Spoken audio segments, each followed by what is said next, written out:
What if the most effective chains feel like a hug? What if you volunteered for your own prison because it tasted sweet? Because it felt like freedom? This isn't the opening to some dystopian novel. It's a question Aldous Huxley posed almost a century ago, and it's a reality we might be living in right now. Forget everything you think you know about control. Forget the images of stormtroopers, censorship, and a big brother watching your every move. George Orwell predicted a world where truth was concealed, where we were controlled by what we hated. But Huxley, he predicted something far more subtle, and perhaps far more terrifying. He didn't fear a boot stamping on a human face forever. He feared a society that would come to love its own servitude. A world where people are controlled by what they love. Huxley's masterpiece, Brave New World, wasn't just a story. It was a warning. He imagined a future where humanity is kept docile, not through pain or punishment, but through an endless supply of pleasure, convenience, and distraction.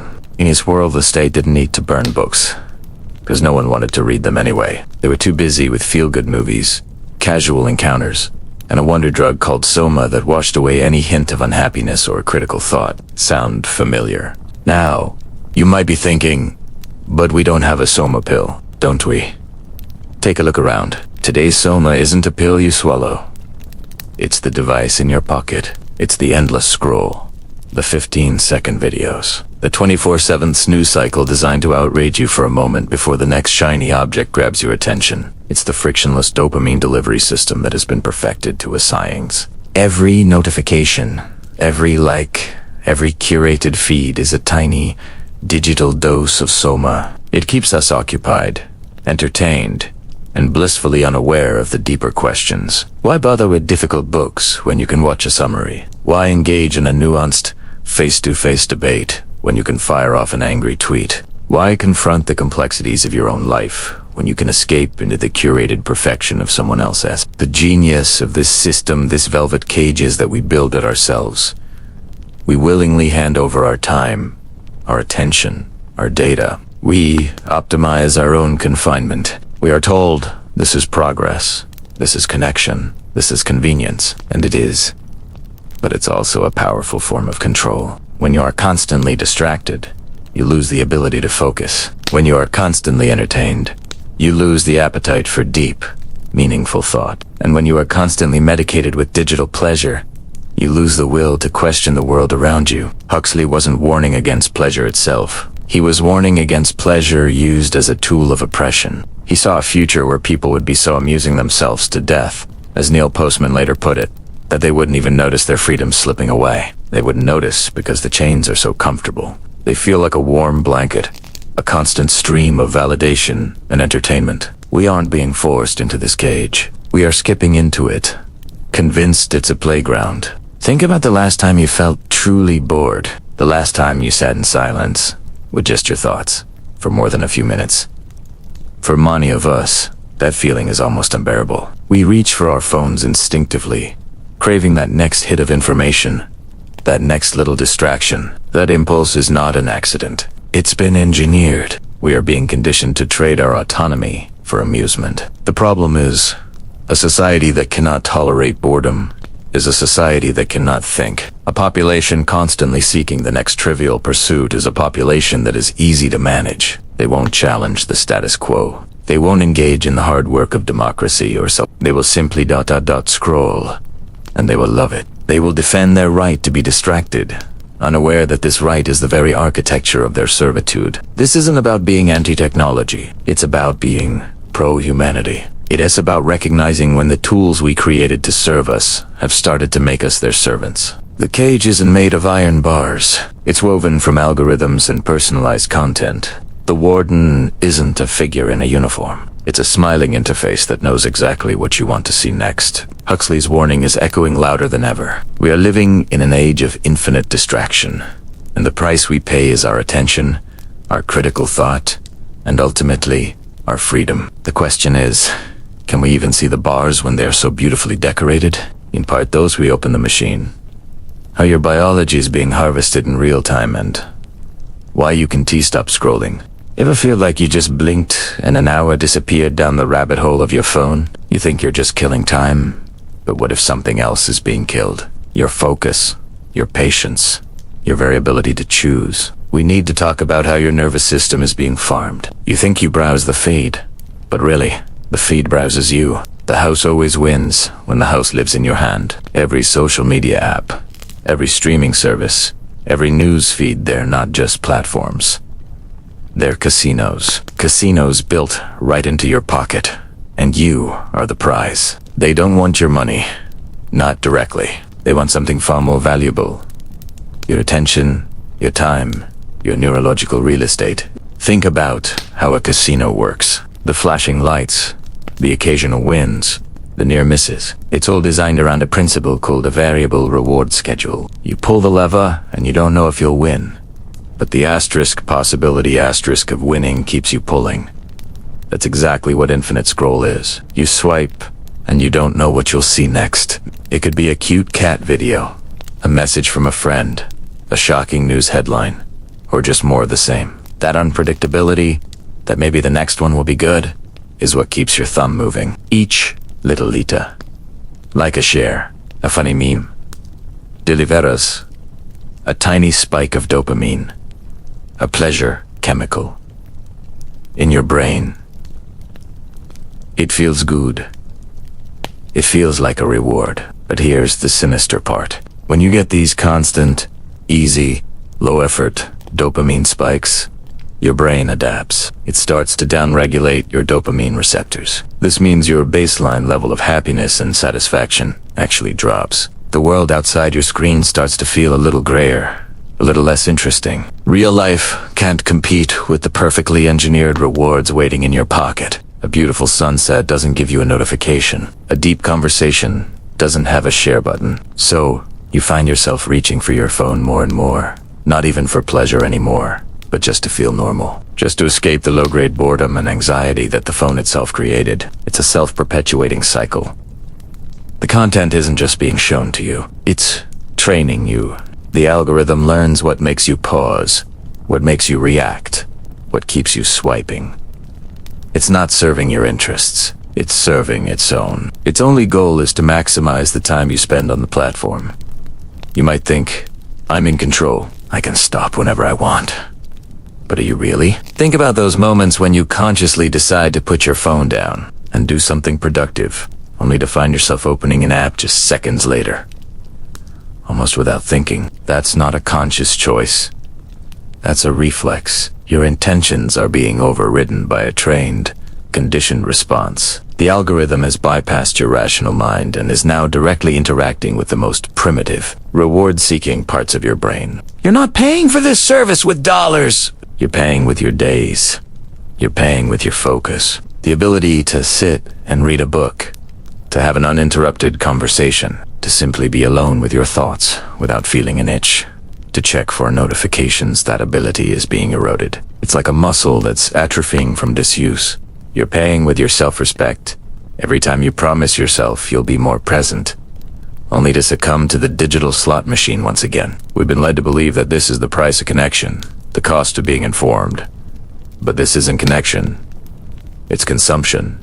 It's not information. It's stimulation. We are sacrificing the depth of real-world experience for the shallow, fleeting highs of a digital feed designed by teams of engineers whose key performance indicator is your screen time. The more of your life they can get you to trade for their product, the better they've done their job. You are the resource being harvested. But the real loss isn't time, it's will. Part 3 shows how pleasure erodes identity and turns desire into dependency. Have you ever noticed how the easiest path often leads to the weakest version of yourself? We're all wired to seek comfort, to find the path of least resistance. It's a survival instinct. But in our modern world, that instinct has gone into overdrive. It's a world designed for maximum comfort, minimum friction, and while that sounds like a utopia, it's a silent, creeping trap. Every time you say yes to what's easy, you're quietly saying no to your own potential. The warm bath of comfort feels amazing, but it can become a coffin if you forget how to climb out.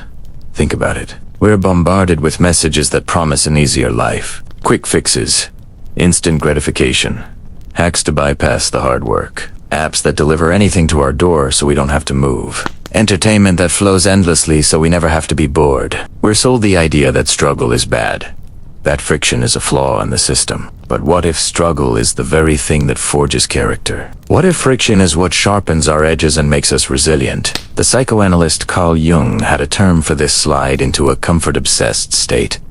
He called it regression. The psyche regresses. It slides back into what he called the puer aeternus, the eternal child. This is the part of us that craves easy highs, that wants all the pleasure without any of the responsibility, that runs away from anything that feels heavy or demanding. The eternal child wants the reward without the quest, but a life without a quest, without a dragon to slay, is a hollow one. It's a life of surfaces, not depth. This isn't a new idea. Philosophers have been warning us about this for centuries. Over 100 years ago, Friedrich Nietzsche foresaw a terrifying figure he called the last man. The last man is the ultimate product of a society obsessed with comfort and safety. He's content, he's secure, he takes no risks, and he has no great aspirations. He works a little, plays a little, and his greatest ambition is to be comfortable. Nietzsche described him as small, blinking in a world he has made tiny to fit his shrunken spirit. He looks at struggle and ambition and asks, what is love? What is creation? What is a star? He has no understanding of these things because they all require effort, risk, and a willingness to be uncomfortable. The last man is the cautionary tale of a soul that has traded greatness for a warm blanket. The ancient Stoics, philosophers like Marcus Aurelius and Seneca, saw this danger too. They called it slavery to passion and aversion. When you are ruled by your desire for pleasure and your fear of pain, you are not free. You are a slave. Your decisions aren't your own. They are dictated by your cravings. You want the donut, so you hit it, even though you know it's not good for you. You want to avoid the difficult conversation, so you put it off, even though you know it needs to happen. In these moments, you are not in control. Your addiction to comfort is chasing of comfort, and your own personal boundaries begin to dissolve. Your word to yourself weakens. That promise you made to wake up early, to learn that new skill, to be more disciplined, it evaporates in the face of the desire to just hit snooze and stay in the warm bed. Yourself becomes a weather vane, blown about by the slightest breeze of discomfort, pointing always toward the easiest direction. This isn't about rejecting all comfort. A comfortable home and a peaceful life are good things. The danger lies in making comfort the ultimate goal, the God you worship at the altar of convenience. When the avoidance of hardship becomes your primary motivation, your growth stops. You start to shrink. Your world gets smaller because you're afraid to step outside the familiar. Your skills atrophy because you stop challenging them. Your character erodes because you never tested against resistance. Character isn't built in the easy times. It's forged in the fire of adversity. It's the conscious choice to do the hard thing, to face the discomfort, to delay gratification for a greater purpose. It's choosing the mountain path over the paved road. Not because it's easier, but because you know the view from the summit is worth the climb. When you constantly choose the easy way out, you are training your mind and body to be weak.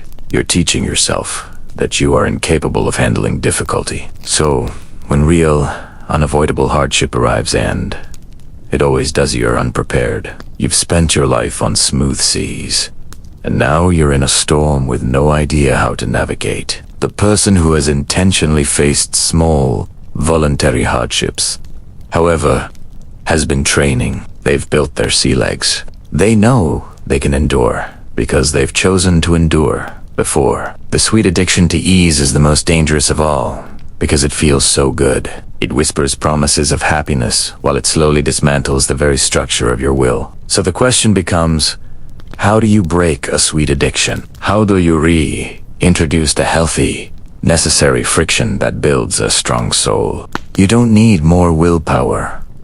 You need fewer battles. Close one door, and 10 cravings die screaming. Think about it. We spend so much energy fighting distractions, wrestling with our phones, battling the urge to check just one more notification. It's exhausting. We're told to build more discipline, to have stronger resolve. But what if the secret isn't to fight harder, but to fight smarter? What if the ultimate power move is to simply walk away from the battlefield altogether? This is about reclaiming your sovereignty. It's It's not about punishment or deprivation. It's about strategic withdrawal. It's a counterspell against the constant magic of distraction that the modern world casts on us. The first step: starve. The stimulus. Start with your mornings. Instead of reaching for your phone the second your eyes open, flooding your brain with a tsunami of emails, news, and social media updates, try a no-phone morning. For the first hour of your day, your phone doesn't exist. Let your mind wake up on its own terms. Let your own thoughts be the first ones you hear. You'll be amazed at the clarity and calm this simple act can bring. You're not fighting the urge to scroll, you've simply removed the option. Then, you can escalate. Try a 24-hour dopamine fast. This sounds intense, but it's a powerful reset button for your brain's reward system. For one day, you consciously avoid all sources of easy dopamine.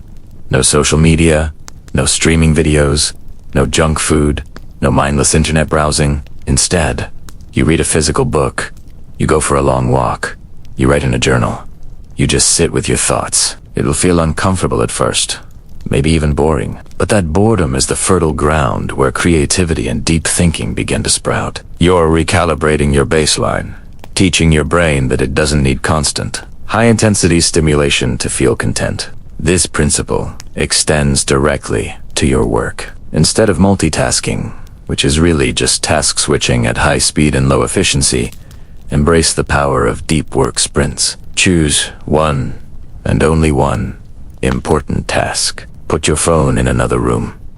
Close all unnecessary tabs on your computer. Set a timer for 90 minutes and give that single task your undivided attention. When you design your arena this way, by removing all the cues and escape routes here, focus becomes a natural consequence, not a forced effort. Discipline isn't a whip you use to punish yourself. It's the architecture of your environment. You are building a space where focus is the path of least resistance. And this isn't just about mental withdrawal, it's also about physical withdrawal. Practices like cold exposure and intermittent fasting aren't just for physical health. They are mental fortitude training. When you willingly step into a cold shower or skip a meal, you are teaching your nervous system to handle discomfort. You reproving to yourself that you can endure a temporary stressor and come out stronger on the other side. This physical austerity resets your baseline for comfort. Suddenly, the little annoyances of daily life lose their power over you. The traffic jam, the long line, the delayed email response, they don't trigger the same stress response because you've practiced being uncalm. Calm becomes your default state, not something you have to constantly strive for. Incorporate moments of true silence into your week. Not just quiet, but intentional silence. No podcasts, no music, no background TV. Just you and the ambient sounds of the world. Go for a walk in nature without your headphones. Sit in a room and just be. This isn't empty time. It's recovery time. It's where your mind processes information, connects disparate ideas, and heals from the sensory overload. Silence is the space where you can finally hear yourself think. By strategically withdrawing, you're not losing anything. You're gaining everything. You're gaining control over your attention, which is your most valuable asset. You're designing a life where you are the master, not the servant, of your impulses. You're not just resisting the world, you're building your own. You're not just closing doors to distraction, you're opening the door to a deeper, more meaningful engagement with your own life. Freedom isn't the absence of pleasure, it's mastery of it. Part 5 shows how to harness joy without being owned by it. Hey everyone, welcome back. Let's talk about pleasure. Not the cheap, disposable kind that leaves you feeling empty, but real, earned joy. The kind with teeth. We're drowning in an ocean of easy dopamine. Endless scrolls, instant deliveries, binge watching until our eyes glaze over. It feels good for a moment, right? But it's a trap.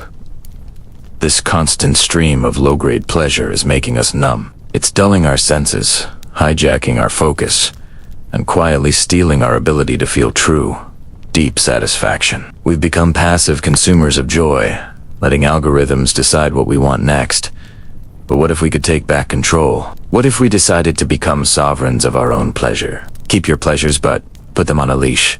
The moment you choose to cost, pleasure stops choosing your fate. This isn't about asceticism or denying yourself happiness. It's the opposite. It's about cultivating a richer, more profound sense of joy. It's about integrating eros, our desire for pleasure, with logos, our capacity for reason and order. Think of it as being a connoisseur of your own life. A connoisseur doesn't just guzzle down any cheap wine. They select carefully. They savor the aroma, the taste, the experience. They understand the process that went into it. We need to do the same with our pleasures.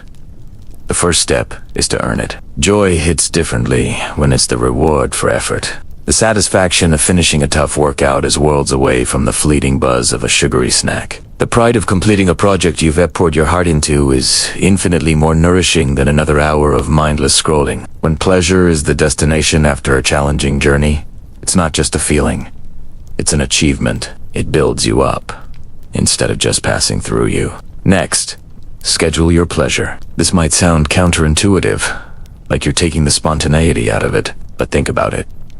We schedule meetings, appointments, and chores. Why not schedule the things that truly light us up? By carving out dedicated time for your joys, whether it's an hour to read a book, a weekend to go hiking, or a specific night for a home-cooked meal with loved ones. Elevate them. You declare that they are important, non-negotiable parts of your life. This act of scheduling protects your joy from the tyranny of the urgent and ensures it doesn't get lost in the noise of daily obligations. It becomes a ritual, not an afterthought. And when that scheduled time comes, savor it. Slowly.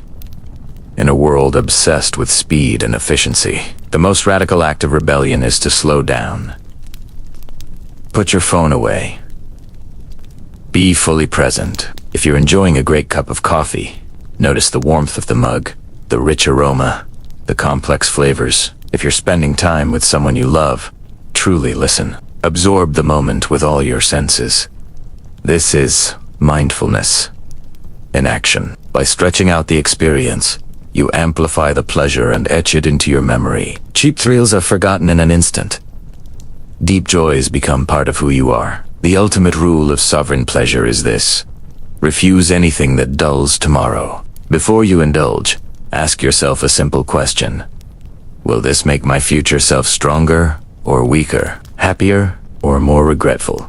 This simple filter helps you distinguish between true pleasure and its cheap imitations. It's the difference between a night of deep, restorative sleep and a night of binge-watching that leaves you exhausted. It's the difference between a nourishing meal and a junk food binge that leads to a crash. Let meaning, not mood. Set the menu for your life. When your yes and your no are sacred, aligned with your long-term well-being, the algorithm loses its grip. You are no longer a puppet of impulse. You are the architect of your own contentment. This is about choosing the deep joys, mastering a craft, training your body, serving others, cultivating true intimacy. These things aren't always easy. They require discipline, effort, and commitment. But the return on investment is immeasurable. They provide a sustainable, bedrock sense of fulfillment that cheap thrills can never replicate. So, here is your call to action. Let's make this real. I want you to declare your vow in the comments below. Tell me one sweet chain you'll break for the next 7 days, be it endless scrolling, late night snacking, whatever it is, and one hard, meaningful ritual you'll keep instead. Let's hold each other accountable. Share this video with someone you think's going numb and needs to hear this. And do you not forget to subscribe for our next deep dive. The power of withdrawal, how silence makes you untouchable. Thank you for watching.